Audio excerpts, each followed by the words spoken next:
Olá, pessoal, tudo bem? Hoje nós estamos aqui para corrigir a nossa lista 8 de atividades. Vamos falar um pouco sobre demografia. Vamos lá. Primeira atividade. Vamos falar aqui sobre o cálculo da densidade demográfica aqui nessa atividade aqui. Só um minutinho. Vamos lá. O cálculo para encontrar a taxa de densidade demográfica de um território é bastante simples. Então, o que é a densidade demográfica, não é? A densidade demográfica é um cálculo que nós realizamos para saber uma porcentagem da população que habita essa área, essa parte desse território. Então, eu faço um cálculo a partir de quais são os fatores, né? Eu pego o total de habitantes e vou dividir pela minha área. Aí eu vou ter uma porcentagem, certo? E essa porcentagem vai me dizer a quantidade de habitantes que eu tenho por quilômetro quadrado. Tá bom? Então, olha só. Então, vamos aqui no texto. O cálculo para encontrar a taxa de densidade demográfica de um território é bastante simples. Basta dividir o número de habitantes pela área em quilômetros quadrados. Deste modo, para melhor compreender este conceito, façamos o seguinte exercício em uma escala menor. Em uma sala de aula, olha só, do sexto ano do ensino fundamental, com 30 metros quadrados, há 28 estudantes. Já na sala do nono ano do ensino fundamental, há 35 estudantes. Porém, essa sala possui 50 metros quadrados, certo? Então, a partir destes dados, responda. Então, vai ter as perguntas aqui a seguir. Então, eu tenho, uma sala de sexto ano com 30 metros quadrados e 28 estudantes. E tem uma sala do nono ano com 35 alunos, só que ela é maior, ela tem 50 metros quadrados. Então, vamos lá, vamos ver o que ele quer. Com base no cálculo da densidade demográfica, neste caso de número de estudantes divididos por metro quadrado, qual é a sala mais cheia? Qual a sala que é mais cheia? A sala que é menor ou a sala que é maior? A gente vai ter que fazer o cálculo, não é? Olha só. Sexto ano, 28 estudantes divididos em 30 metros quadrados, eu tenho 0,9 estudantes por metro quadrado. É uma porcentagem, tá, galera? No nono ano, eu tenho 35 estudantes dividido por 50 metros quadrados. Então, eu vou ter um total de 0,7 estudantes por metro quadrado. Então, a maior densidade, deixa eu até mudar aqui, a cor do nosso marcador. A minha maior densidade é a do sexto ano. Tá certo? É um cálculo bem simples. Quem gosta da matemática aí, né? Eu vou pegar os 28, vou dividir pelos 30 e tenho 0,9. Então, a densidade aqui é mais alta. Eu tenho um maior número de habitantes, vamos assim dizer, de estudantes por quilômetro por metro quadrado nessa área. Enquanto que na segunda opção, né, eu vou ter 0,7 pontos, né? 0,7 estudantes por metro quadrado. Beleza? Então, qual que é a sala mais cheia? A sala do sexto ano. Então, para a letra B. Quais as principais ocorrências em um ambiente com pouco espaço e mais denso, neste caso da sala de aula? Então, quais são as principais ocorrências? O que ocorre, né, numa sala onde está mais densa? Então, para a gente ter um exemplo, a gente está pegando a sala de aula para a gente ter um exemplo do que ocorre em uma cidade, em uma comunidade, tá bom? Olha aqui, A falta de espaço e o excesso de pessoas pode acarretar grande tumulto. Pensa numa sala de aula bem cheia, né? A sala de sexto ano lá lotada, eu vou ter muito barulho, vou ter estresse, né? Por aqueles que ali estão, tá? Então, essa falta de espaço, ela gera esse tumulto, esse excesso. Pensa num lugar cheio, lotado, em um lugar que estiver mais tranquilo, que tem mais espaço, fica até mais fresco, não é? Então, esses problemas que a gente enxerga dentro da sala de aula, eles também acontecem em espaços como comunidades, cidades, onde eu tenho um excesso de população. Então, esse excesso de população, ele gera tumulto, gera barulho, gera estresse. Ok? Vamos para a próxima. Observe as imagens a seguir. Então, olha só, vamos observar aqui. Aqui eu tenho vários prédios, não é? Uma cidade com vários prédios, edifícios, e aqui eu tenho casas, várias casas. O que ele vai estar perguntando aqui? Vamos ver? A verticalização, o que é isso, professora? São as construções em prédios, tá? É um processo urbanístico que consiste na construção de grandes e inúmeros edifícios e costuma resultar na densificação populacional. Onde cabe mais pessoas? Nessa área onde eu tenho os edifícios em construção vertical ou nessa área onde eu tenho casas? Aqui, não é? Onde eu tenho os edifícios, cabem mais pessoas. Então, eu vou ter uma área com uma maior densidade populacional, vou ter mais pessoas habitando aqui. Partindo da compreensão da densificação populacional, responda: o que é a densificação? É uma intensificação, é uma grande quantidade de pessoas, tá? Então, nessa área aqui de verticalização, eu tenho condições de ter mais pessoas morando num espaço menor. Então, essa área aqui que ocupa uma casa, ou 4 casas dessas aqui, por exemplo, 4, 5 casas, eu vou ter uma construção que vai caber umas 30 famílias. Mais ou menos, até mais. Beleza? Olha só. Letra A. Opa, perdi o cursor aqui. Tudo branco? O que ocorre em relação à quantidade de água e esgoto nessas situações? Vamos lá. O que acontece com a questão da água e do esgoto? Eu tenho uma grande quantidade de pessoas, então eu vou ter um grande gasto com água, vou ter um grande volume de lançamento de esgoto. Então, com a grande quantidade de pessoas morando em um local verticalizado, aquele mesmo espaço pode consumir até 50 vezes mais água e produzir essa mesma quantidade de esgoto. Então, lixo também, tá? Que essa área vamos gerar, né? Vai ser muito maior do que aquela área com as casas. Então, eu tenho mais pessoas morando num espaço menor e essa quantidade de pessoas, ela vai gerar mais lixo, vai gerar mais gasto de água e mais esgoto lançado, tá? Então, é correspondente, né? E não verticalizada. Vamos lá? Vamos seguir. Letra B. O trânsito de pessoas e automóveis é mais fluido em um ambiente verticalizado, como o da imagem, por quê?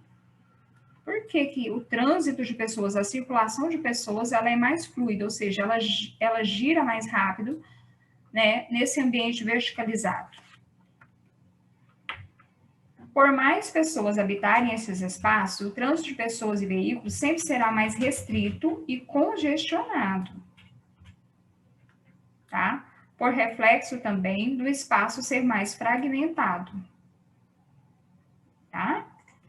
Então, na verdade, esse trânsito, ele é mais congestionado, porque eu tenho mais pessoas, então todo mundo ali amontoado, né, um em cima do outro ali. Então, tudo vai ser mais congestionado, tá bom? Observe a imagem a seguir. Aqui nós temos um instrumento que a gente usa muito na geografia, que são as pirâmides etárias. A geografia, ela utiliza muito da representação gráfica, tá? Então, a gente representa graficamente dados através da pirâmide, através de tabelas, tá? E através dos mapas. A gente traz essa linguagem gráfica, a gente traz informações dentro delas. Então, aqui a gente tem uma explicaçãozinha do como que a gente pode ler uma pirâmide etária. No topo da pirâmide, nós temos a representação da população idosa, aqui, ó, bem no topo, tá? A gente tem população entre 70, a partir de 69 até 80 anos, estão aqui no topo da pirâmide.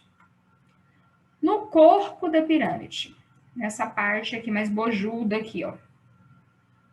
É representada pela população adulta, que vai estimadamente, né, de 29 até os seus 50, 59 anos aqui. Na base da pirâmide, lá no pezinho, nós temos as crianças, tá? População jovem, que vai de 10 a 19, de 0 a 9 anos. Eixo horizontal corresponde à quantidade de pessoas em valor absoluto ou porcentagem. Essas barrinhas aqui, ó, que estão vindo aqui nesse sentido, tá? No horizonte aqui. Então, quanto maior, mais pessoas. Quanto menor, menos pessoas.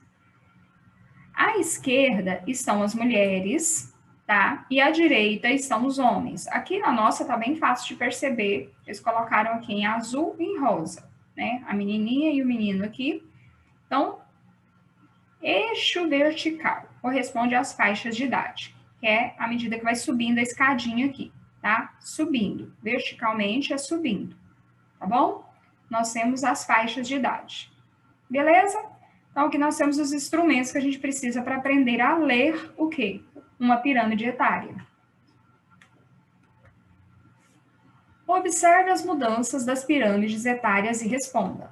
Letra A. Por que ocorre com a população? O que ocorre com a população idosa no Brasil ao longo dos anos e por quê? Então, aqui, ó, vamos voltar aqui. 1980, 91, 2000 e 2010. Tá? Deixa eu apagar aqui meus rabiscos para a gente poder enxergar melhor o que aconteceu com essa população. Vocês conseguem perceber uma diferença? Ó, um leve aumento, né? Principalmente aqui na população que está entre os 60 e 69. Ó, ele aumentou bastante aqui, ó, nos anos de 2000. População idosa de 80 também, tá? Então, o que aconteceu? A população idosa no Brasil aumentou em função da melhoria dos serviços de assistência social e sanitária, modo de acesso à saúde, promoveu a essa parte da população meios para o tratamento de várias doenças, somando a melhoria do acesso sobre medicamentos, tá, necessários, muitas políticas públicas para acesso a medicamentos de controle de pressão, doenças crônicas. Então, isso tudo proporcionou uma longevidade dessa população. Beleza? B. O que ocorre atualmente com a população infantil no Brasil? Quais os principais comportamentos que levam a essa consequência? Então, vamos voltar lá na nosso gráfico. A população infantil. Aqui, ó, de 0 a 9 anos, a gente percebe que, ó, que nos anos 80 é uma pirâmide que está bem bonitinha, pirâmide mesmo, né? E aqui, ó, nos anos 1991, também, né, a gente tem uma população aqui, ó, de 10 a 19 anos, essa população aumentou. Já a partir dos anos 2000 até 2010, você vai ver que o topo dessa pirâmide ele vai diminuindo, a base, aliás, ó, ela vai diminuindo, não é mesmo? O que aconteceu? A população infantil diminuiu em função dos novos comportamentos. Lembra quando a gente falou sobre a inserção da mulher no mercado de trabalho, a descoberta da mulher, o acesso que a mulher tem aos métodos contraceptivos, então ela agora tem uma possibilidade, né, de ter filhos no período em que ela deseja, ou diminuir a quantidade de filhos, não ter tantos filhos como tinha no passado. Então, essa população infantil, ela diminui. A mudança na configuração familiar, né, que é a ocorrência da entrada da mulher no mercado, acesso aos métodos contraceptivos, instabilidade financeira, né, as crises econômicas que acontecem, o planejamento familiar, tá, que leva a um novo contexto social, onde o menor número de filhos se melhor enquadra no contexto da sociedade atual. Lembra quando eu brinquei com vocês lá na nossa aula, né, que filho é gasto, né, de certa forma? Então, essa população hoje, ela diminui, ela tenta oferecer algo melhor para um filho, do que ter vários filhos e não conseguir dar tudo que ela gostaria de dar a esse filho, tá? Então, é a configuração dessa sociedade atual hoje. 4. Quando falamos de um lugar, a gente vai completar as lacunas aqui, tá? Ó, a alternativa que completa as lacunas do texto acima. Então, aqui a gente vai completar. Então, a gente precisa descobrir aqui o que, que a gente vai completar aqui. Para isso, a gente precisa saber um pouquinho sobre esses termos. Mas vamos lá. A gente vai completar com esses termos aqui, ó. Populoso, superpovoado e densamente povoado. O que, que é isso, professora? Quando falamos que um lugar é populoso, estamos dizendo que a sua população total é grande. Então, um lugar é populoso, ele tem muita gente morando ali. Quando dizemos, ó, ao dizer que o local está superpopuloso, super quer dizer que é grande, é muito, né? Significa que a disponibilidade de recursos, recursos naturais, né, não é suficiente para atender o contingente dessa população.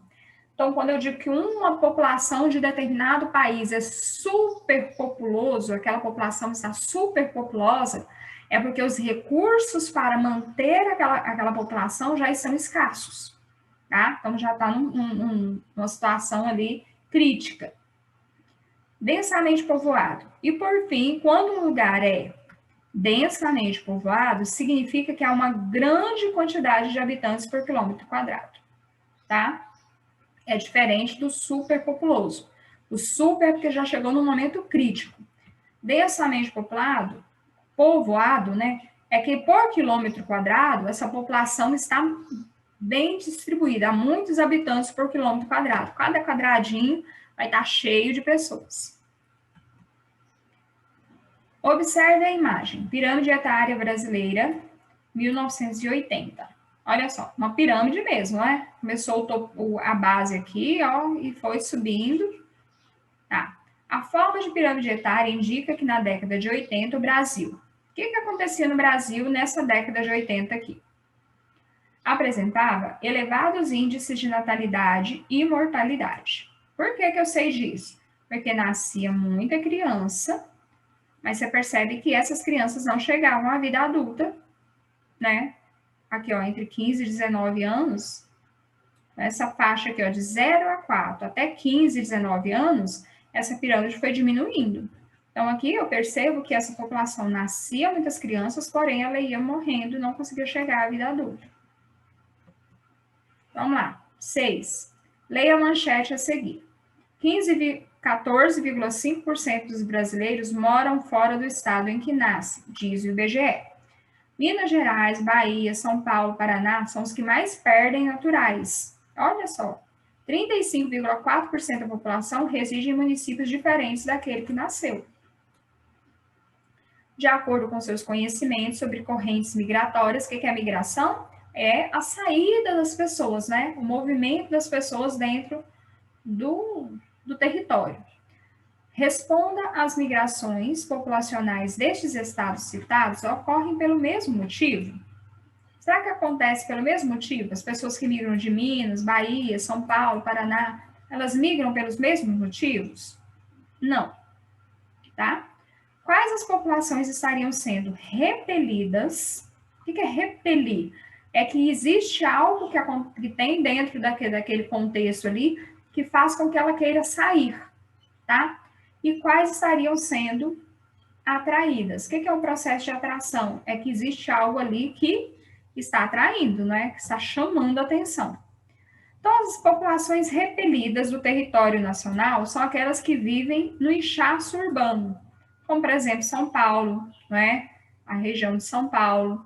Então, essas populações, geralmente, elas fogem desse inchaço, desse tumulto, da criminalidade, a grande competitividade no mercado de trabalho que tem ali também, então eles acabam fugindo para áreas com menor competitividade, onde eles consigam uma melhor colocação no mercado de trabalho. Por isso, né, visam demais regiões brasileiras como pontos que poderão obter emprego e melhor condições financeiras. Os pontos atrativos, né, que são esses pontos que vão proporcionar melhores condições financeiras, tá? Relacionam-se com a grande quantidade de empregos informais nas cidades grandes, que movimenta grande parcela do fluxo populacional. Beleza? 7. Qual fato histórico se pode atribuir um maior povoamento do país próximo ao litoral? Qual fato histórico que fez com que nós tivemos maior contingente de pessoas, né, uma maior densidade demográfica no litoral? A colonização portuguesa. Tá bom?